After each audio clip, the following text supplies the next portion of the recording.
안녕하세요, 윙크의사입니다.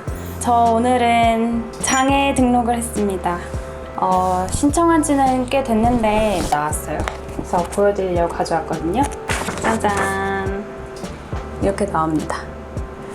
이건 제 20대 때 사진이에요. 사실 지금까지 과정을 되게 잘 이겨내고 있다고 생각했는데 오늘 이 증명서를 받고 나서는 되게 좀 마음이 좀 씁쓸하더라고요. 사실 이 증명서에 찍힌 제 사진은 두 눈이 멀쩡했을 때의 제 모습인데 여기서 증명하고 있는 것은 위 사람은 장애인복지법 제2조에 따른 장애인임을 증명합니다. 주장애 및 장애 정도, 시각, 심하지 않은 장애 이렇게 기재가 돼 있어서 이제 진짜 나의 삶은 이전과는 다르게 장애인으로 바뀌었고 장애인으로서의 삶을 살게 되겠구나 라는 생각이 들면서 약간의 씁쓸함이 있었습니다.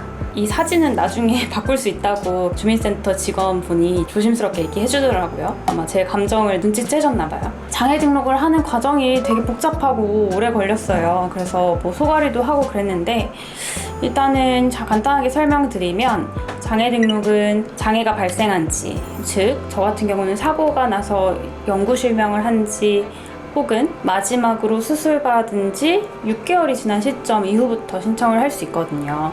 처음에는 뭣도 모르고 나는 이 장애를 빨리 인정하고 딛고 넘어가겠어 라는 욕심 때문에 막 태어난 지 얼마 되지도 않아가지고 신청을 했다가 반려 결과가 와가지고 지금 6개월이 지난 시점에 다시 신청을 하게 됐는데요. 필요한 서류들하고 검사 기록들이 되게 많아요. 저 같은 경우는 무튼 시력을 영구 상실했고 시야가 어느 정도고 그렇다는 검사들을 쭉 해야 했고 안과 전문의 선생님이 소견서를 이렇게 작성을 해주셨어야 했고 사고가 난 것부터 해서 지금까지 받은 6개월간의 진료 기록과 검사 결과들을 다 서류 발급을 받아서 주민센터에서 장애 등록 신청을 하고 이 서류들이 국민연금공단으로 넘어가서 여러 절차와 그 의사 판정을 거쳐가지고 장애 등급이 나오게 되거든요.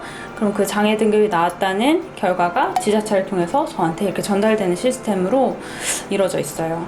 그러면 또 제가 장애 등급을 받으면 등급에 따른 복지카드나 신분증 신청을 해야 되는데 그것도 주민센터에 가서 다시 신청해야 되는 그런 시스템으로 이루어져 있더라고요. 저야 사지가 지금 멀쩡하고 또 병원에서 근무를 하기 때문에 서류 발급이 익숙해서 괜찮은데 나이가 드셨거나 아니면 진짜 심한 장애여서 거동이 불편하신 분들은 진짜 어렵겠다는 생각이 들었어요. 그래서 이걸 좀 간소화시킬 수는 없는지 이런 생각을 하게 됐었는데요.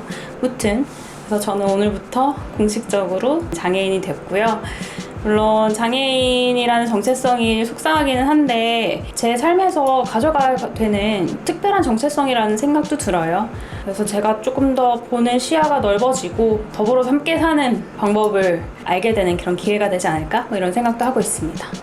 그리고 더불어서 이것도 받았어요. 서울특별시 장애인 교통카드라고 합니다.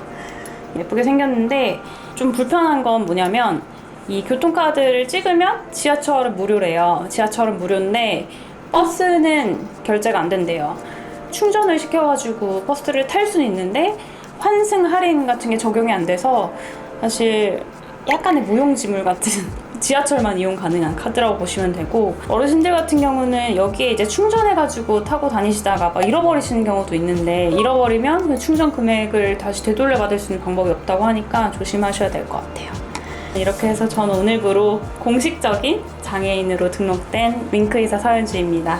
오늘 영상 봐주셔서 감사하고요. 앞으로의 제가 나아가는 모든 길 함께 응원해주시고 구독과 좋아요 부탁드립니다. 감사합니다.